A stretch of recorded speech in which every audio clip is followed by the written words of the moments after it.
J'ai acheté une maison. Lumière. Vous vous en doutez, il y aura pas mal de rénovations et vous verrez, j'ai eu quelques mauvaises surprises. Avant, j'étais en location et l'endroit où je tournais et où je bossais sur les vidéos ressemblait à ça.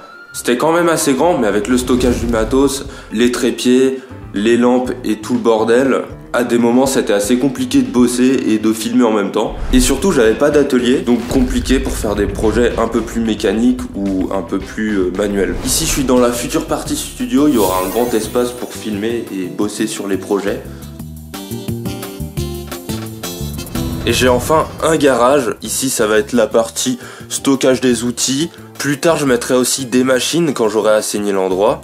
Et juste à côté, ça continue avec une plus grande pièce. Ici, je pense que je ferai un bel atelier. Ce sera quand même bien plus pratique pour faire des trucs assez crado ou encore foutre la presse hydraulique plutôt que de la mettre dans le salon. En plus des garages, au sous-sol, on va avoir un big vide sanitaire et ça va être super pour le stockage parce que mine de rien, j'ai beaucoup de cartons de produits et avec les vidéos du style palette ou les vidéos réparation, les objets ça prend beaucoup de place donc tout cet espace là, il va servir de stockage et ça va être bien pratique. Et de toute façon, je peux pas utiliser pour autre chose que du stockage, le sol est pas droit du tout, la dalle est totalement courbée un peu partout. C'est un vide sanitaire et c'est assez humide en plus ici. Je vais pas vous dévoiler le prix de la maison et tous les détails pour l'instant. Je joue ma carte rétention et vous aurez ça à la fin de la vidéo. Là, on est dans la cuisine. Il y a pas mal de boulot. C'est une cuisine qui est toute vieille. Il y a vraiment tout à refaire. Les placards sont complètement morts. Elle a été super mal entretenue. Et c'est le cas de beaucoup de choses de cette maison, mais vous verrez plus tard. Là, j'ai commencé mon aménagement, mais il y a beaucoup de trucs, je sais pas comment les mettre, ni où les fixer. Mais j'ai peut-être une solution pour ça.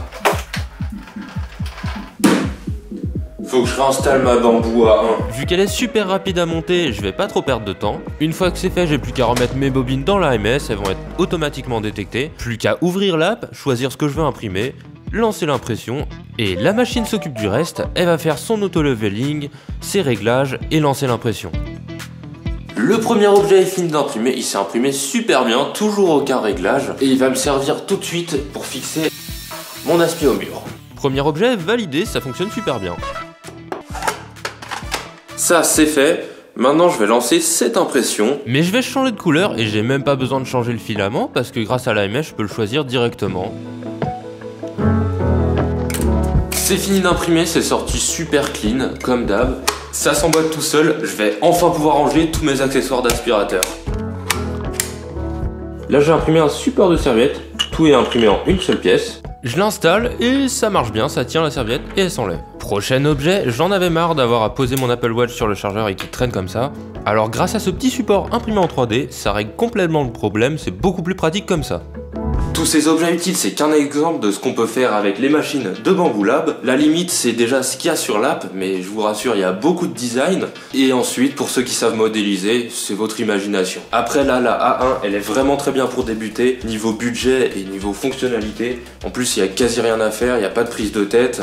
Les réglages se font bien et elle va nous avertir pour les entretiens ou les petits réglages qu'on devra effectuer de temps en temps. C'est une très bonne machine, vous pourrez imprimer du PLA, du PETG et quelques autres filaments. Après pour les filaments plus techniques, il faudra partir sur une P1S ou une X1 Carbone. Je vous mets les liens vers les imprimantes de bambou dans la description. Comme toujours, c'est des machines que je recommande vraiment et que j'utilise moi-même au quotidien. Alors encore un grand merci à Bamboo d'être le sponsor de cette vidéo. Allez, on continue la visite. En haut, il y a des chambres. Avec dans une... le papier peint qui se décolle et pas mal de moisissures. Les Velux aussi sont pas dans un super état. Et ça j'ai vu qu'on pouvait réparer les Velux, alors je tenterai sûrement de les restaurer plutôt que de les changer. Surtout que j'en ai pas qu'un, l'autre c'était celui qui était dans le pire état. Lui il est plutôt ok, il y a surtout le vernis qui s'écaille. Ensuite ici on a une petite salle de bain avec un beau carrelage marron caca qui est fissuré en plus. Ce truc là qui est prêt à se péter la gueule évidemment. Là il y avait un ancien bidet. Et les tuyaux n'ont pas dû être super bien remis. On a de la moisissure dans les murs. Dans cette chambre-là, il y a un concept. Il y a une lumière pour l'allumer, il faut brancher la prise. Et sauter pour allumer. C'est un concept. On a aussi évidemment des magnifiques prises sans terre. Ou encore des chauffages qui se branchent sur une prise qui est à côté. Bon, ça c'est que quelques détails. Là, si je veux pas crever, il faut que je commence par le tableau électrique parce que il ressemble à ça. On a que des fusibles, il n'y a aucun disjoncteur différentiel. Donc là, si je me prends du jus, je peux mourir. Il est aussi super mal repéré, je sais pas du tout où va chaque circuit. Et ça c'est rien, j'étais pas encore prêt à ce que j'allais trouver dedans. Putain, le troisième bordel. Des fusibles chantés au papier alu. C'est super. Si t'as un problème sur un appareil, un court-circuit, et bah c'est tout ton fil qui va faire fusible et ta maison qui va cramer. C'est hyper dangereux, c'est vraiment de l'inconscience, faut jamais faire ça. Là on avait quand même 3 fusibles de chanté, ça fait pas mal. Oh putain, la plaque de cuisson, ça craint. Le pire c'est qu'elle a un souci la plaque. Ce côté-là il marche, mais ce côté-là il me met une erreur F4. Heureusement que je me rends compte de ça maintenant, parce que s'il y avait un court-circuit au niveau de la plaque, le fusible aurait jamais sauté vu qu'il est chanté. En plus c'est une sautée. Du coup, ça aurait juste feu. Eh ben lui dégage. On va mettre un tout neuf. Je prends que avec la pince parce que je sais pas si la phase elle est mise dans le bon sens là-dessus. Si c'est pas mis dans le bon sens et que tu touches le bol là, bah tu te prends du jus. Alors dans le doute, on met comme ça. J'ai tout vérifié, on n'a plus de fusibles de chanté, ils sont tous bons, j'ai remplacé par des neufs. J'ai été faire des courses, j'ai acheté du gros fil, un différentiel 30 milli de type A en 63 ampères. Il ira en amont du tableau pour protéger tout le reste et éviter que je meure. C'est vraiment temporaire, c'est juste le temps que je dimensionne complètement mon installation électrique. Mais avant d'installer ça, il faut que je repère mes circuits. Étape 1, identifier chaque prise, chaque lampe, chaque inter et tout dessiner au bon endroit sur un plan provisoire.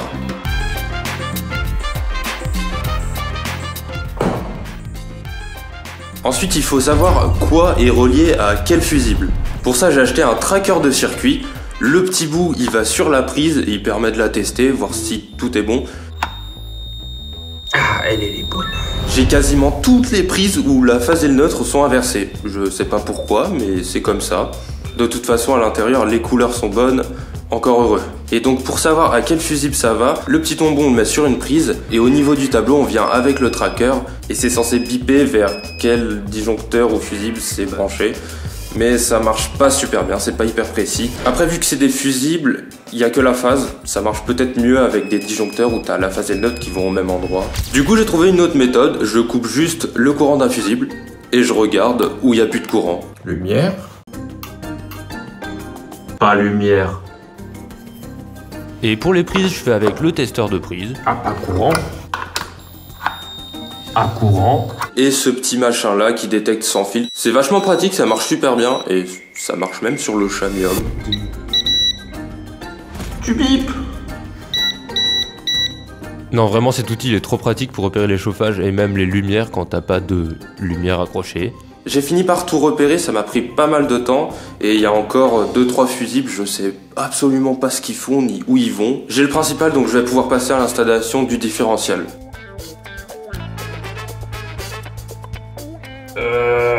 C'est du 16.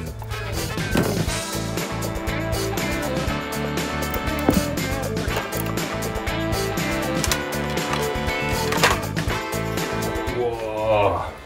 On va déjà passer un coup de...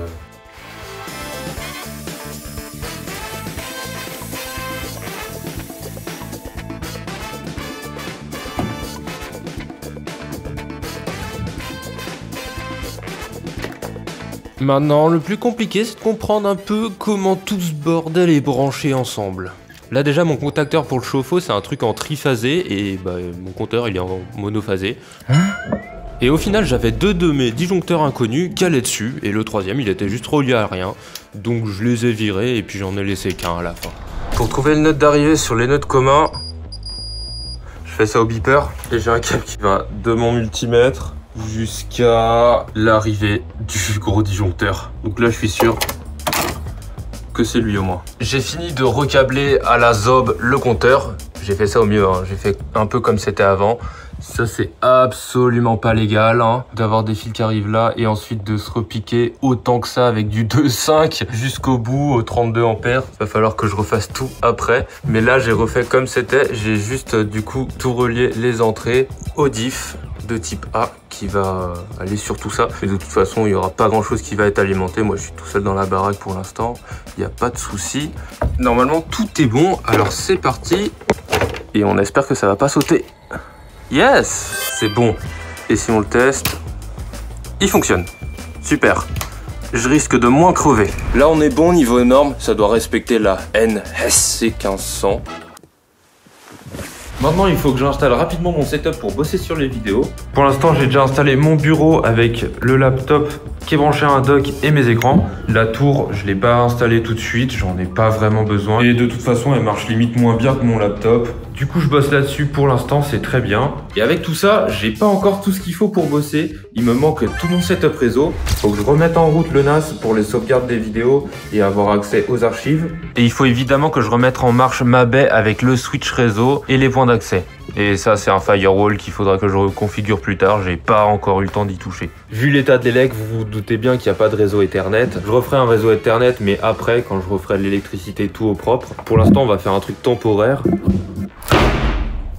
J'ai acheté du câble en 4.6A et je vais faire passer ça de là à de là.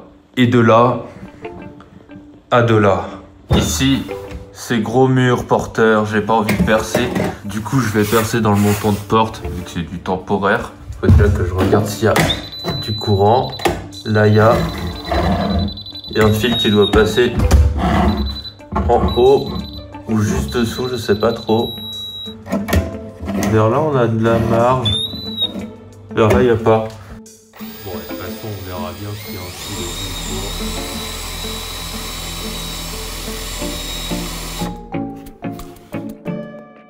Là, il n'y a rien.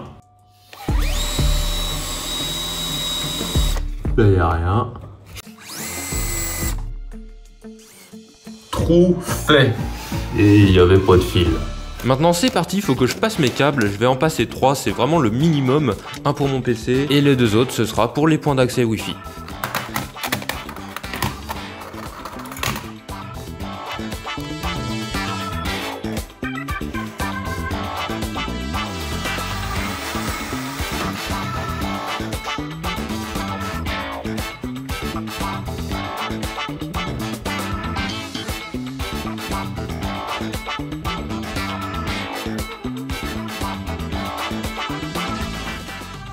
Non, il faut que je bouge la box dans le garage, sauf que ma prise fibre, elle est là et le garage, il est de l'autre côté. La prise fibre, je peux pas la bouger comme ça, il faut ressouder la fibre et pour ça, il faut un appareil qui coûte super cher. Il y a un technicien qui était venu juste pour poser la box, je sais pas pourquoi ils font ça, juste un câble à brancher et c'est bon, mais bref, j'ai vu avec lui si c'était possible de changer le point fibre pour mettre dans le garage. Il m'a dit qu'il y avait une embrouille avec l'opérateur, que ils te disent que ça coûte 0.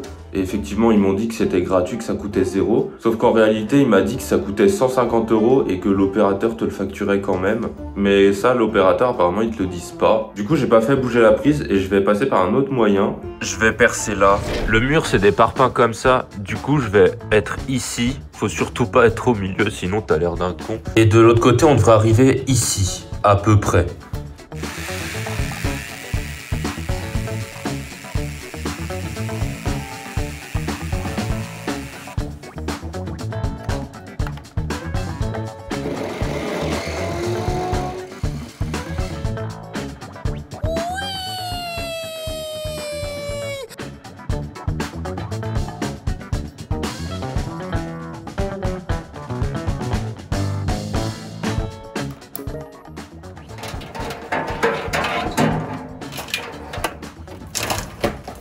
Et la box, elle va aller dans la baie, branchée à l'UPS.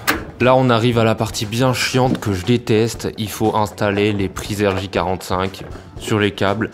Et là-dessus, j'ai bien galéré, c'est du 4.6A. C'est des câbles blindés et les connecteurs aussi sont blindés. Mais ça, c'est pas trop un souci. Ce qui est le plus galère, c'est d'insérer les câbles à l'intérieur du connecteur. Le système est vraiment mal foutu et en plus les connecteurs sont vraiment pas ouf. Bon génial, les machins ils se sont pas bien enfoncés. Ces prises là je les ai achetées sur Ali mais je crois que c'est vraiment de la merde. C'est pas la pince le problème. Les petits picots là ils appuient bien. C'est juste que la prise en fait, le plastique de la prise il tord. Du coup ça peut pas bien enfoncer correctement. pour crimper les câbles. J'ai été acheter des E, j'espère qu'ils seront mieux. Ouais.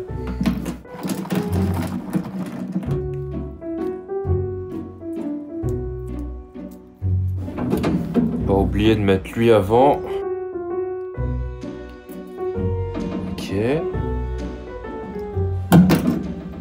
C'est nul! Ça marche pas leur truc! Ah bah voilà, c'est pas trop tôt. Ouais, cette fois on est bon. Cette fois c'est bon, c'est bien enfoncé. Mais leur système pour mettre les câbles il est pas ouf, c'est galère à installer. Et la partie bleue elle est censée aller même plus loin mais j'ai pas pu. Si t'enfonces le truc après il se décale trop et t'arrives plus à les rentrer.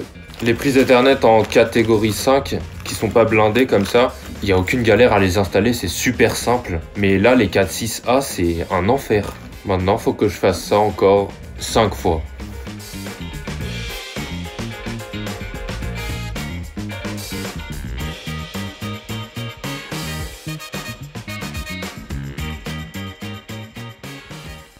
De ce côté, c'est fini. Maintenant, faut tester avec ça.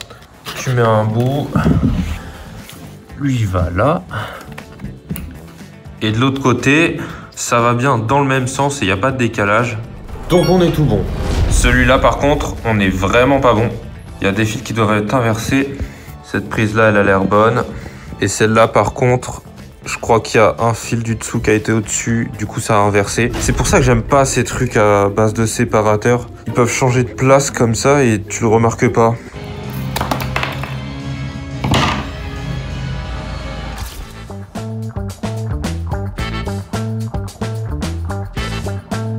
Les câbles, c'est fini, ils arrivent tous à la baie. Là, je suis en train de câbler. C'était une grosse galère, les connecteurs, ils sont vraiment pourris. Maintenant, faut installer point d'accès ici.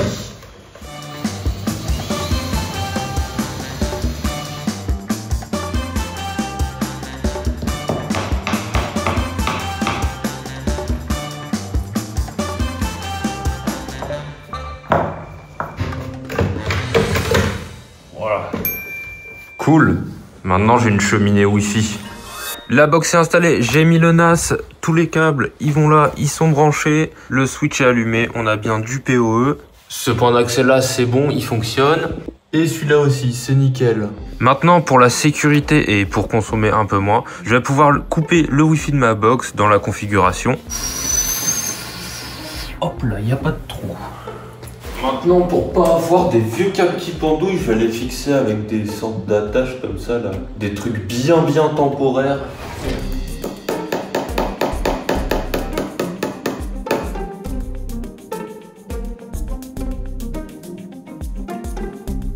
C'est quand même plus propre comme ça, et voilà un petit avant-après de ce parti-là.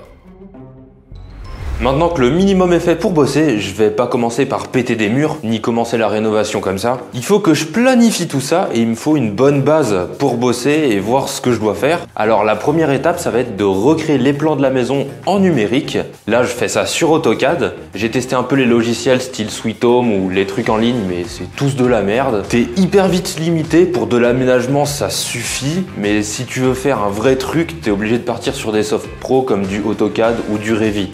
Là, j'avais commencé, même avant de déménager. C'est pas simple à prendre en main, mais jusque-là, ça a fait ce que j'ai besoin. J'avais pas mal de mesures à prendre vu que tout est pas sur les plans.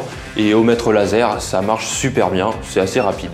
Après avoir passé pas mal de temps sur AutoCAD, il y a un truc qui est bien relou, c'est que t'as pas de librairie de base pour les objets, style porte, fenêtre, meubles. Du coup, tu dois les trouver de toi-même en cherchant en ligne et c'est galère, t'as 2-3 trucs gratuits pas ouf et après c'est des libs payantes et t'en as qui te vendent ça assez cher, plus de 100 balles parfois. Là, mon plan est quasiment fini, je suis plutôt content, c'était pas mal de taf mais au moins c'est fait. Après, j'ai rajouté l'emplacement des trucs électriques sur mon plan et j'ai pas trouvé de librairie bien, du coup pour les quelques symboles que j'avais à faire, j'ai créé mes blocs et ça fait le taf. Maintenant, là où je vous parle, j'ai quasi fini les plans, il y a 2-3 trucs encore à ajuster et l'implantation électrique est finie. La suite, ça va être de voir comment j'agence l'intérieur et il faudra dimensionner toute l'électricité. Et j'aimerais bien mettre une VMC double flux thermodynamique aussi, mais je sais pas encore si je pourrais avec le toit et tout le bordel, ce sera à voir. Là, j'ai un dernier truc à faire avant de terminer la vidéo, nettoyer les radiateurs. J'en ai 3 gros avec un tas de poussière, ça a l'air bien incrusté et quand je les allume, ça pue le chien. Ils ont pas dû être nettoyés souvent. Je peux commencer par nettoyer un peu en dessous, mais ça suffit pas. Je démonte entièrement du coup, il n'y a pas le choix, et on nettoie.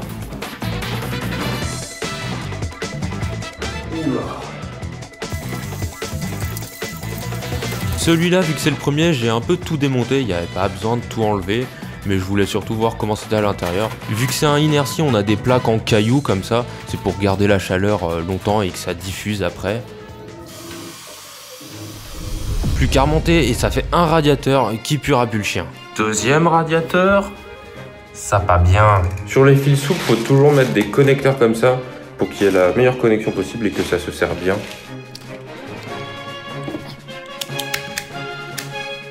Ça c'est fait, c'est propre. Maintenant je peux enfin être tranquille et nettoyer le radiateur. Alors lui, je crois que c'est le pire de tous.